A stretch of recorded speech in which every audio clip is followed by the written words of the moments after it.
Halo teman-teman semua, mari kita membahas rumah. Istilah cara kita memilih rumah tempat tinggal kita gimana sebenarnya. Banyak yang tanya juga saya di YouTube, banyak tanya. Justru teman-teman saya banyak juga tanya saya, sebenarnya cara pilih rumah yang bagus tuh sebenarnya di mana? Ya kalau saya pakai Sanyenachi, pertama kita harus lihat lingkungan dulu, kita bilang. Kita kan nggak mungkin kita istilahnya ke suatu lokasi kita nggak lihat kiri kanan, kan nggak, kita harus lihat lingkungan dulu. Lingkungan itu paling menentukan, kita bilang. Soal lingkungan luar tuh kita bilang 60%, dalam rumah baru kita bilang 40%. Jadi kita harus lihat di sekitar kita itu, kiri kanan kita itu, yang tinggal itu siapa, itu yang paling penting. Misalnya yang tinggal situ kan bos-bos yang dagang, dokter, itu energinya pasti bagus, kita bilang. Nggak usah pakai, itu paling sederhana, kita bilang. Pertama itu lingkungannya bagus, yang tinggal sana dokter, apa pedagang, apa gimana. Nah terus kedua, lingkungannya itu asri, pohon-pohonnya tumbuh dengan subur. Itu paling penting, itu paling gampang, nggak usah pakai alat, kita dengan mata telanjang juga kita bisa lihat. Terus kedua, kita lihat lagi yang dagang di situ, daerah situ, rame nggak tokonya. Nah itu yang paling penting juga. Kalau tempatnya rame, pasti di situ energinya bagus, kita bilang gitu. Pasti energinya bagus, orang dagang baru bisa maju kan gitu. Ya kalau kita mau tempat tinggal, ya pertama kita lihat kiri kanan kita yang tinggal di sana. Kita kan bisa tanya sama broker, oh yang tinggal di sini siapa, dokter, pedagang, apa gimana, kan sekitar lingkungan itu kan pasti sudah tahu. Nah jadi itulah cara pilihnya. Paling gampang sebenarnya pilih feng shui. Feng shui itu sebenarnya logika, kita bilang logika. Pasti kalau tempat yang bagus, pasti orang-orang yang bagus juga tinggal di sekitar situ, kayak dokter, kayak orang dagang, apa gimana, pasti tinggal di daerah situ. Makanya kenapa saya lebih mementingkan lingkungan, karena lingkungan itu 60%. Nah, seperti sekarang ini, kan orang kadang-kadang bingung, loh kok perusahaan ini kan bagus, sudah feng shui-nya bagus, gimana kok bisa tutup ya? Nah itu kan pertanyaan yang satu itu, loh kan sebenarnya kan itu feng shui-nya bagus, kenapa bisa tutup? Nah kita bilang itu kan lingkungan yang lebih besar mempengaruhi dia. Kayak Indonesia nih, bukan cuma Indonesia, di negara lain juga lagi banyak yang parah juga kayak gini kan. Nah, kayak kita bilang Indonesia ini kan lagi kena masalah COVID. Kan negara aja, satu negara yang besar lagi masalah keuangan dia, pasti bawahannya pasti kena dong. Nah, bawahnya kena ya otomatis.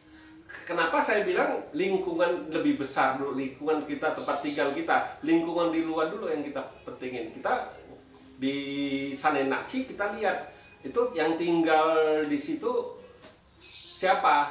Otomatis kan kalau misalnya lingkungannya bagus, pasti yang tinggalnya pasti bagus. Coba, kalau lingkungan kumuh, situ mau nggak tinggal di tempat kumuh? Biar di situ pakai guru feng shui apa gimana pun bagusnya, jagonya, suruh dia feng shui rumah itu, kan nggak mungkin. Mau pilihlah arahnya gimana pun, yang nggak mungkin bisa bagus karena sekitarnya sudah nggak bagus, kita bilang. Bukannya, kalau saya kebanyakan ngomong apa adanya, saya kebanyakan ngomong yang jelek-jelek, jangan ngomong yang bagus-bagus. Yang bagus-bagus orang, ya namanya orang bikin video ya bisa aja dia cerita yang jago-jago, yang itu. Kalau saya kebanyakan cerita yang jelek-jelek, saya nggak mau cerita yang, oh saya bisa ini bisa itu, saya nggak bisa, saya bilang, saya nggak bisa. Saya lihat puzzle aja cuma bisa 70-80%, nggak mungkin saya bisa lihat sampai 100%, saya bilang. Ya saya ngomong apa adanya. Kalau saya bilang saya bisa lihat itu 100%, saya sama juga saya nggak bohong situ juga kena bohong. Kalau saya nggak mau gitu, kita ngomong apa adanya. Terus kedua lagi, kalau orang suruh saya pilih rumah, ya saya bilang yang penting rumah itu bagus. Itu yang pertama. Arti bagusan gimana? Misalnya rumahnya itu rumah lama, catnya sudah ngelotok sana ngelotok sini, kan banyak jamur istilahnya. Nah jamur itu kan bisa nimbulin penyakit, kita bilang. Karena jamur itu lebih bahaya dari kita makan yang ada racunnya, istilahnya kan. Kalau kita makan makanan yang kita makan ada beracun, kan dia bisa buang dengan BAB. Tapi kalau jamur, racun dari udara, emang bisa dibuang? Kan nggak bisa. Jadi kita hirup udara itu kan dari hidung. Ngebuangnya gimana? Kan nggak bisa. Itulah yang banyak lebih bahayanya ditinggal di rumah yang misalnya banyak jamur, catnya sudah ngelotok, Pak. Itu yang paling bahaya kalau menurut saya kan gitu. Itu saya kebanyakan cerita logika, nggak ada cerita oh mesti situ pas ini harus hadap ke sini. Kalau saya menurut saya semua hadap juga sama, bagus semua.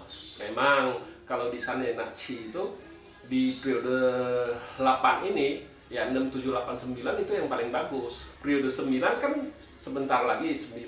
Nah 9 itu energi 9 yang paling bagus di arah selatan, itu paling bagus energinya. Ya tapi 6, 7, 8, 9 sudah cukup bagus kok, itu kok saya bilang kok. Nah 6, 7, 8, 9 arah-arahnya kan itu sudah cukup bagus. Saya bilang pilih aja arah kalau situ mau itu cuman berlaku 20 tahun. Bukannya sesudah 28 dia sudah tricik, rumah itu jelek. Enggak begitu juga, kita harus lihat lagi itunya energi yang masuknya itu gimana. Ya kita kan nggak perlu kalau di sana Nakshi kita nggak perlu istilahnya oh mesti roba ini roba itu roba ini roba itu, enggak. Kita lihat energinya dengan lobhan. Kalau di rumah orang, kalau orang suruh saya lihat ke rumah saya juga, kalau waktu hujan saya juga percuma. Saya bilang kalau lagi hujan ya mendingan jangan lah, nggak bisa dipakai lobhannya. Lobhannya sama juga kompas. Buat apa? Cuma ukur arah doang. Kalau yang saya pentingin di rumah orang itu saya ukur energinya bagus nggak? Bukan cuma ukur di depan rumah doang, depan rumah pintunya, ya ke belakangnya energinya bagus nggak masuknya, kan itu yang paling penting. Kita bilang kalau depannya bagus, belakangnya nggak bagus ya itu juga bisa juga nggak sehat, energinya nggak benar istilahnya. Kita bilang dia bisa kadang-kadang tuh bisa lari, cukwa istilahnya kan gitu. Nah kadang-kadang itu yang paling kita takutin kalau dia berubah, istilah arahnya yang berubah itu sering kita ketemu. Kita di depan ukur arahnya kayak gini, kita lari ke belakang apa ke samping gimana, itu arah kompas tuh lari berubah. Nah itu kita yang takutin. Makanya kita bilang itu yang kalau ukur energi itu harus pakai kompas gitu, pakai lobhan istilahnya, kompas feng shui. Ya kalau kita ukur itu energi bintang kan dari itu yin yang qi kita bilang. Kalau di bumi kan kita bilang ya ti qi. Nah kalau lagi hujan itu energi bumi itu nggak naik, nggak bisa bangkit, dia mati. Jadi percuma kalau kita ukur kompas doang. Makanya yang kita kalau mengukur rumah kita kebanyakan kita lihat yin yang qi, kita bilang itu ukurnya itu energinya bagus nggak, itu yin yang qi-nya. Nah makanya kenapa kalau waktu hujan saya nggak pernah mau lihat feng shui ke rumah orang, jadi saya harus tunggu terang gitu, karena yang saya ukur itu energi bintang sama energi bumi, jadi yin yang qi kita bilang. Ya demikianlah saya bahas cara kita pilih rumah gimana. Terima kasih, sampai jumpa lagi di video saya yang selanjutnya.